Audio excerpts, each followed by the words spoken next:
மேசராசி நேயர்களே, இந்த வாரம் விரயஸ்தானத்தில் 4 கிரகங்கள் அமைந்திருக்கிறது.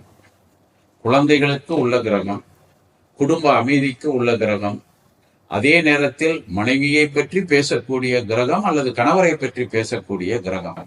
இவைகள் எல்லாம் 12ஆம் இடத்திலே இருப்பது குடும்பத்திலே செலவுகளை அதிகமாக காட்டுகிறது. ஆனால் வரவுகள் குறைவாக காணப்படுகிறது.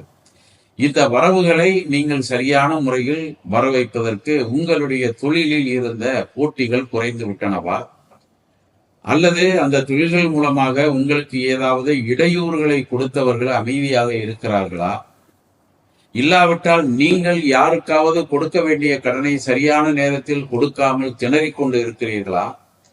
இப்படி பல வகைகளிலும் இருக்கக்கூடியவர்களுக்கு இந்த வாரத்திலே நான் சொன்ன வகைகளில் எல்லாம் குழப்பங்கள் தான் இருக்கின்றன. ஆனால் வருத்தப்படாதீர்கள். நிம்மதியாக இருப்பதற்கு இறை வழிபாடு செய்யுங்கள். நேர்மையான வழியில் உங்களது பாதை இருக்க வேண்டும் என்பதை புரிந்து கொண்டு செயல்படுங்கள்.